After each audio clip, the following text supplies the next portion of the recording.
So we're going to start by briefly discussing unconscious bias and what exactly that is. I'm assuming that a lot of you in the audience have had some exposure to this already, but bias is a tendency or an inclination that results in some sort of judgment. And the important part is this happens automatically. Our minds are basically automatic association machines, and it's necessary because this is how we interact with the world. It's how we interpret and how we interact. So the shortcuts that we make, the mental associations, are definitely important. The thing about bias is it's not bad, it's not good, it just is. And the problem is if you don't know about your biases, if they go unchecked, then it can lead to some unintended consequences. So unconscious bias is a mental association that happens without any intention. And they very frequently conflict with our conscious attitudes, behaviors, and beliefs. And this is really important because your heart can be in the right place, but if you don't understand what your unconscious bias is, then it can kind of be a disaster. So for example, as one of the residency directors, I feel very strongly that our residency class should be as close to 50-50 male and female as possible. However, when I go and take intrinsic association tests online, the implicit association test, sorry, it says I have a preference towards male and career and female and family. And so even though I know that I believe these things and that I want it to be 50-50, I have to understand that my unconscious bias is still going to be in play. So there's many reasons why we develop these bias. The first is the background. So background is everything that you were exposed to growing up, everything that you experienced, everything you heard, that you saw, and it basically gives you a book of rules in your mind that you navigate your life by. So it teaches you right or wrong, and that's how you see the world. A more concrete example, I have a daughter, she's 6, and last year I was picking her up from school. And as we were getting ready to pull out, there was a black man that walked in scrubs. And she looked and she said, "Mommy, why is he dressed like you?" I was like, "I don't know, Hannah, he's probably a doctor too." And she said, "Well, he can't be a doctor." And I was horrified because I was like, how at this young of age, at 5 years, has she already made the association and think that a black person cannot be a doctor? And I said, "Hannah, why do you say that?" And she's like, "Well, he can't be a doctor, he's a boy." I'm not joking, this happened. And it just goes to show, so my background, I was raised, every single physician I came in contact to was a white man, every single one. So when she said that, there was no way my mind was going to, she thought that because he was a man, he couldn't be a doctor. But yet her exposure was to me, her female pediatrician, her several friends whose moms were physicians that we would socialize with. And so it just gives you an example of how your background can really affect your unconscious bias.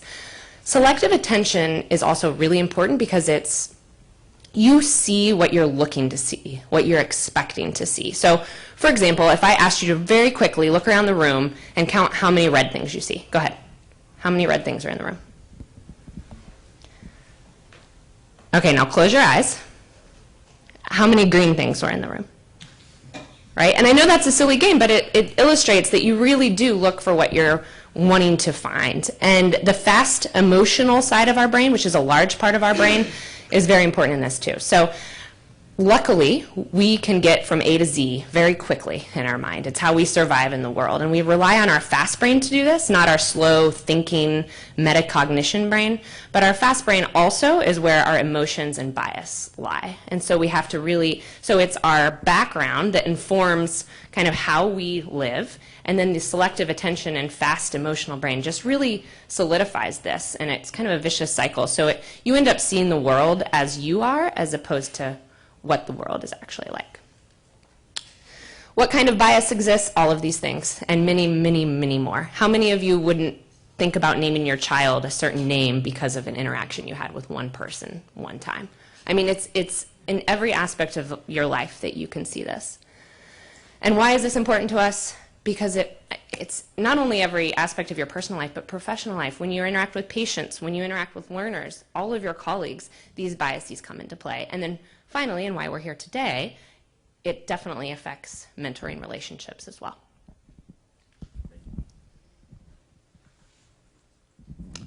So when you think about unconscious bias, often you think of it as your own unconscious biases. Recognize that each and every one of us have our own unconscious biases.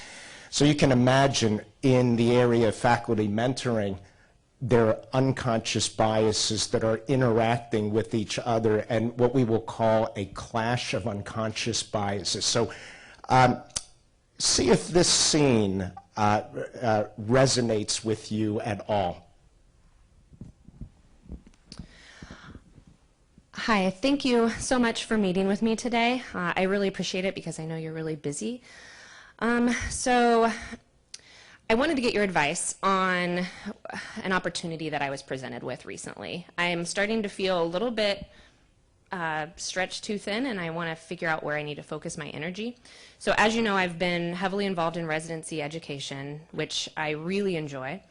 And I've also developed an interest in communication and specifically bias and how that plays out in our interactions with our patients. I've started several research projects in that area.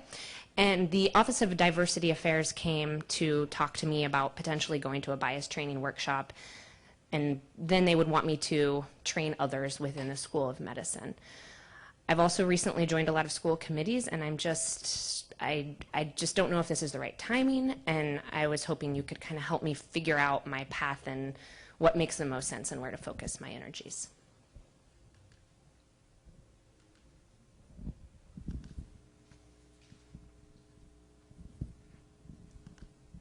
Katie, always happy to help you out with things like this.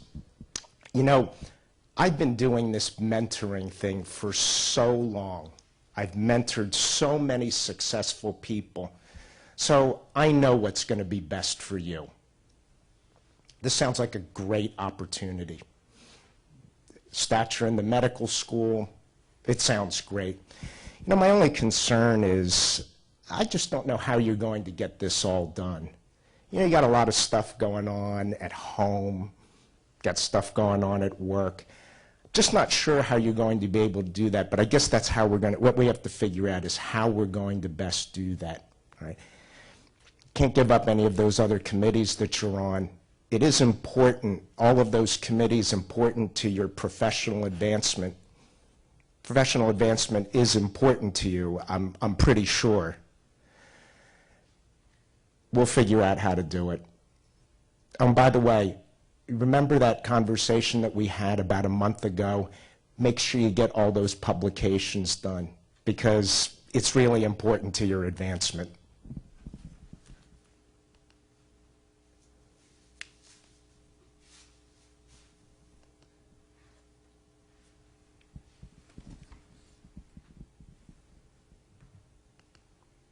So we thought that perhaps this little case scenario might ring true for some of you in some way. We actually believe that these sorts of interactions happen on a very regular basis. Unconscious biases, most of these things don't happen consciously, they happen unconsciously. So imagine we talk about your biases, what you bring, what each one of us brings, and you can imagine that all of these things, gender, race, socioeconomic status, generation, all of those things have the potential to really permeate and to cause challenges in that mentoring relationship. So just a couple things. I use me as the example here. Me as the older person, the older mentor. When I grew up, when I'm a little kid, I'm watching TV. I watched way too much TV. I'm amazed that I'm even here sitting at SAEM. You should be scared that somebody who watched so much TV is actually providing you with advice. So I watched this show, some of you may have heard, called Leave It to Beaver. This was what I saw as the ideal family gender roles. So when I see this family, June Cleaver's a stay-at-home mom, she did the cooking and cleaning, dad went off to work, kids caused trouble, dad would come home, solve all the problems, they'd sit down at dinner and live happily ever after. So that was what I saw, and that is something that formed perhaps the biases that I may have. So when I look at this, well, what happens if I view a woman as June Cleaver? I will never admit that I do that, but what happens if that's actually what happens? So when I'm in the workplace, am I seeing a woman or am I seeing June Cleaver? Well, which is it really? So that's an unconscious bias that I have. And then again, put yourself in this position. What are the unconscious biases that your mentor may have? What unconscious bias do you have as the mentee? All right, mentor view. You know, we could spend the whole time here talking about all of the different biases and how they play into the mentorship relationship. So this is some of the random biases that the mentor may have. Family obligations, their thoughts and views on family obligations, and therefore the commitment to work, the ability or the desire to achieve.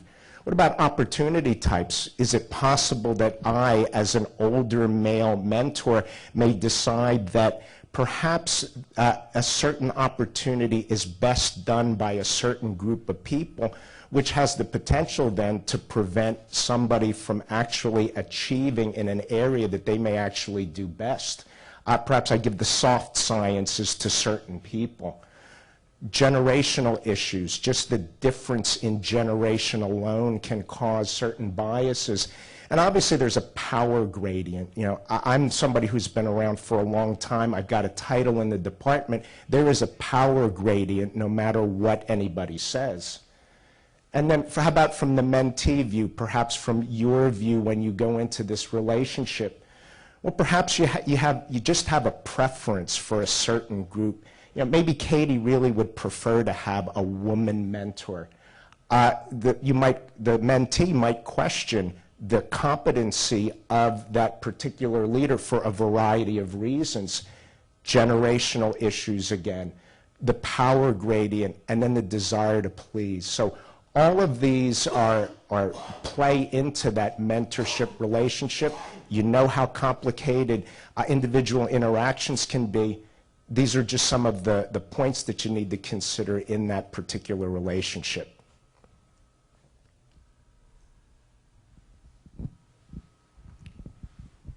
So we're going to talk a little bit about strategies for mentoring across differences, and we're as well going to do a case. Dr. Pierce, thank you so much for meeting with me and agreeing to mentor me as a medical student clerkship director. You have done this job for 6 years, and you have really built the clerkship to what it is today. I have so many ideas and not very much experience, and I'm hoping that you can help me out with this. Emily, I'm so happy to help you with your clerkship development. You know, I've been the clerkship director for 6 years, and I didn't have a mentor at all when I started. And I've really learned a lot of things along the way, really the challenges that you can encounter during this time.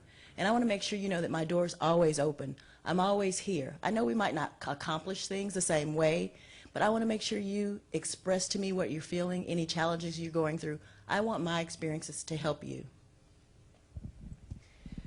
So we want you to think about things that you saw in the way that we interacted with each other and what you heard from that just very brief interaction that I think is very telling for what makes a successful mentorship relationship. And here are some of the things that the mentee might be thinking as they go into this interaction.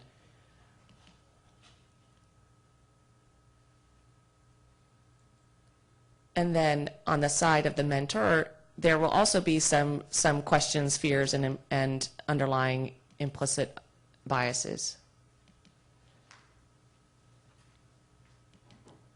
So what are the differences? What are the differences that you're going to find between mentors and mentees? And I would say that what's really fascinating about implicit associations that you always have to be on the lookout for is it's not just that you need to interact with people who you know are different than you are, but and get comfortable in the differences, but you have to also know that the people that you think that are like you are probably not as like you as you assume.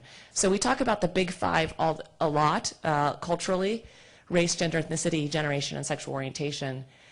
Then there's the readily apparent ones, right?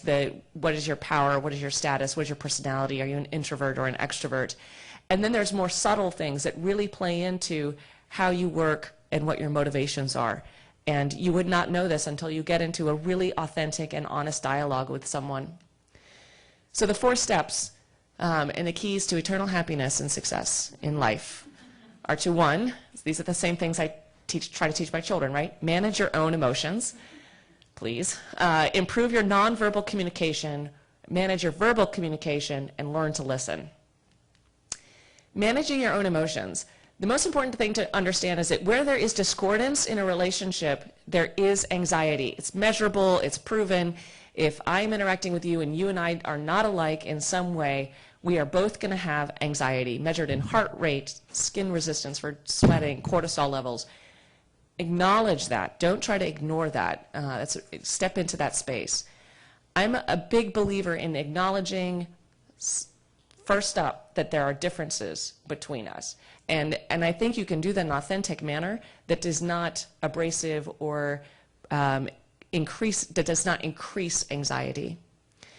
You have to seek to understand. It is irrelevant what you think when you're mentoring someone about what their goals are and how they should get there. The most important thing is what they are hoping to do.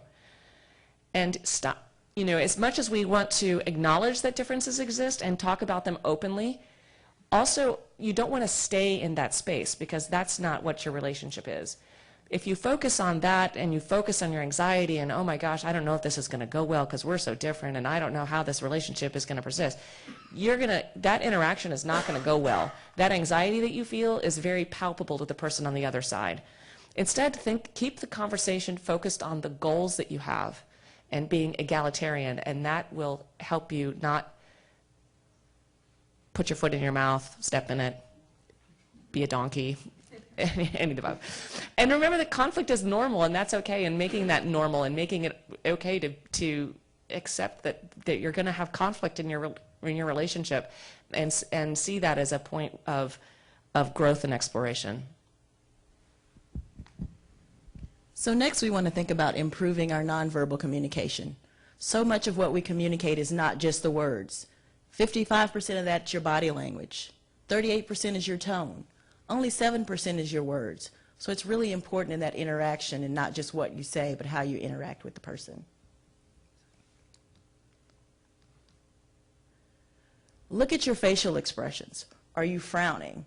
As some people will say, do you have that resting face that's not just a happy face? What are your gestures? What about paralinguistics? What's your tone? Are you friendly? What about your personal space? Now, I grew up in the South, and everybody gets a hug.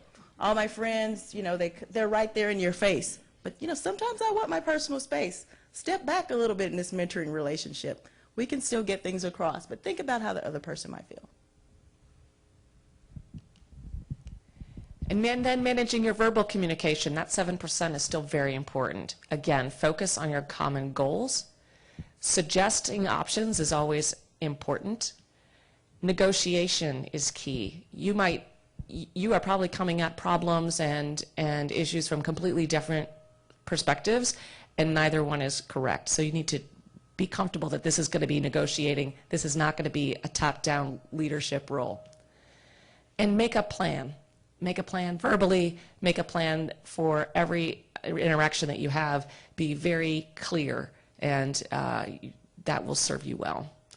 And be flexible. Flexibility is key in mentoring, and especially key when there's differences between you, and especially in the way that you manage problems.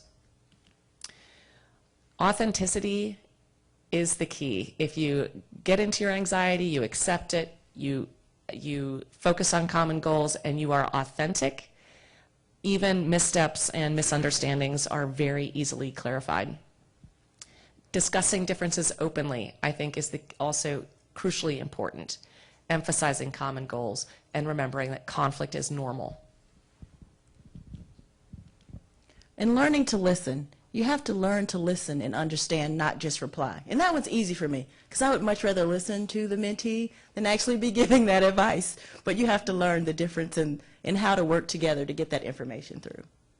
Watch your nonverbal clues. ask clarifying questions. If you really don't understand what someone's explaining or discussing, make sure you ask that mentee, no, really help me understand what's going on. Don't just assume you know or think what's going on with them, because you really won't be able to help mentor them in the correct manner. And then demonstrate respect. And then reflective listening. Make sure what you hear is what that other person is saying, because that can frequently happen. Someone says something and you really think you know what they said, but they said something completely different. So really clarifying what's going on during that interaction. And so your communication requires planning. Before you go to that meeting with your mentor and mentee, think about what you want to communicate. Think about what you want to accomplish during that meeting. And then really think about how you want that person to feel when this interaction is over.